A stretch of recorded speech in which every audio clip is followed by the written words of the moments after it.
We here, my friends, have dragons. The wind is high, the cars are honking.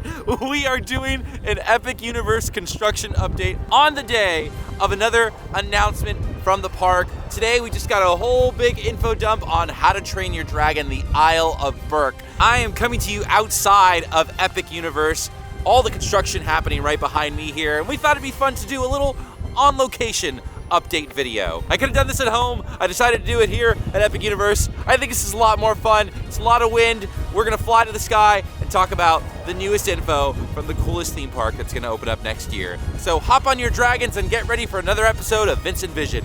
Watcha!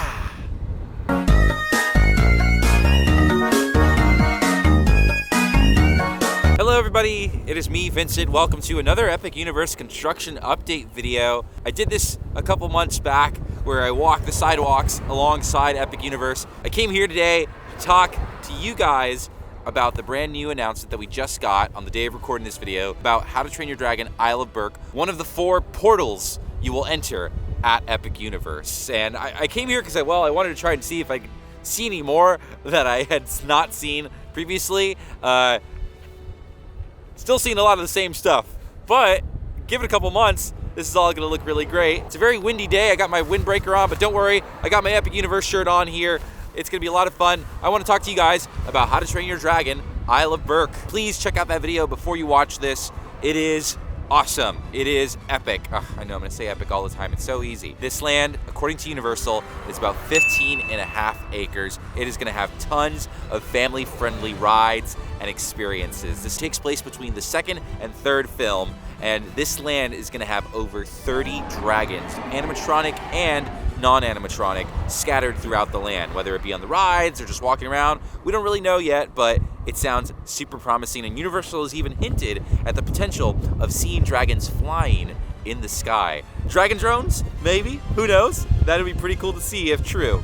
From here though, if you were to do the same thing I was doing, you could get a nice little view of the park. Where we're standing right now is kind of like on the How to Train Your Dragon side of the park. You can see a little bit of Dragon Racers Rally. You can definitely get a great view of Starfall Racers, the biggest ride in the park, and what looks to be like the show building for the Untrainable Dragon, which is going to be the show here at the How to Train Your Dragon land. Of course, the Helios Hotel is really coming along. It's looking bigger than ever, a lot more put together. This is going to be a grand hotel, that is for sure, and I cannot wait to try and get a room there. One of the things I'm most excited for is the roller coaster Hiccup's Wing Gliders. This is a roller coaster that's going to be going through the land. It's going by the water. It's meant to be like you're flying on a dragon. You can actually see a little bit of the roller coaster from the sidewalk, kind of peeking out. It's a little low to the ground, so it's definitely nowhere near as high as Starfall Racers. And I don't think it's meant to be, because this is supposed to be like a family coaster. Actually, according to Universal's website, it actually has a 40-inch height requirement, which is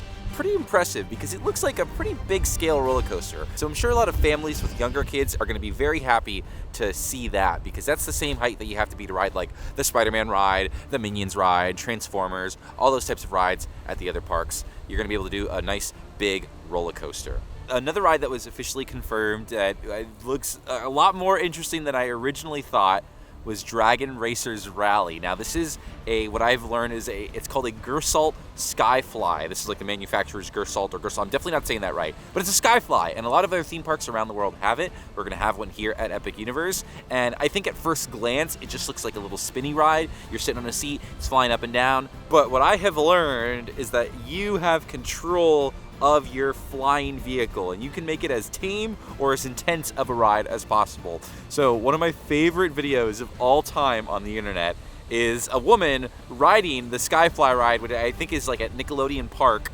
and she is flipping non-stop over and over again. I'm gonna put it in this video so you can see it. It is insane. I'm gonna flip my little flyer upside down a couple times, but I don't know if I'm gonna do it on that level. But it is nice to see that this ride packs a little bit more of a punch than I originally anticipated. It actually has a bit of a higher height requirement as well. This one is 48 inches to ride, which might be a disappointment to some because it does have a bit of a taller height requirement, but also like you can flip 500 times in a row. So it's gonna be a pretty intense ride, or it has the potential to be. I'm actually a lot more interested in this ride than I was before because of that, so I look forward to riding the Dragon Racer when I get the chance. The big water ride in How to Train Your Dragon is the fire drill, and this is like something at Legoland that I saw recently called the Battle of Bricksburg. It's a big boat that goes in a slow-moving track, and you have water guns on your boat, and you're shooting at targets. And in this ride, it's meant to be like you're training to put out fires in the village because dragons breathe fire, and sometimes they catch buildings on fire. And apparently, you're going to be going up against another ride vehicle, so I'm definitely expecting like a Men in Black type moment where the two cars are going to the same time, and then you'll have to like shoot at the other car and everyone just gets each other soaking wet. So like this is gonna be like the big wet ride. This is gonna be perfect for a hot summer day. I don't know how many times I'm gonna do this one. I'll do it obviously on the first day, but I'm gonna hope I don't get head to toe soaked because it seems like you might get very, very wet on the fire drill. And then the last major attraction in the Isle of Berk that was mentioned in the video was the Untrainable Dragon, which is the big stage show. Now, some of you guys may have heard already of the How to Train Your Dragon Untrainable show in Universal Beijing. To my understanding, this is gonna be our version here in the US, and I am so excited to see this show. I think Universal needs more big scale shows like this, large indoor theater shows. You know, there are things like the Bourne Stuntacular over at Universal Studios, which I think is an amazing show, but dare I say underrated, overlooked. So I'm excited for the brand new theme park to have something like this, which for a lot of people is gonna be a must do. If you have seen any videos of that Untrainable show in Beijing, you know that the coolest part is when this giant animatronic Toothless flies over the audience and the music is playing from the movie and there's the clouds in the sky. It looks like Broadway magic, and I'm so excited to have a show of this caliber at Epic Universe. I cannot wait to see this. I think it just looks so cool. And speaking of Toothless, this is actually a little bit of a surprise to me, but like I should have figured they were gonna do this. There is gonna be a meet and greet with Toothless. So you're gonna be able to go and get in line and say hi to him, and looks like Hiccup is in the photo as well. I cannot wait for this. Toothless is adorable. I love those How to Train Your Dragon movies. He's such a cute character, such a cute dragon. If this is like a big raptor encounter style meet and greet where you go in there and you can pet him, and if you could do that thing like in the movie where you kind of put your hand there and he like puts his head on your hand, like, oh my gosh, people are gonna love that. Like, I'm also liking the idea that this land, each of these lands might have these like big characters you can meet. Like, you know, you can meet Mario and Luigi, you're gonna be able to meet Toothless, maybe you can meet like the monsters in the Monster Land, and well, I don't really know who you'd be able to meet in Harry Potter. They don't like to put Harry Potter characters in the Harry Potter lands, but I'm excited to meet Toothless, at the very least.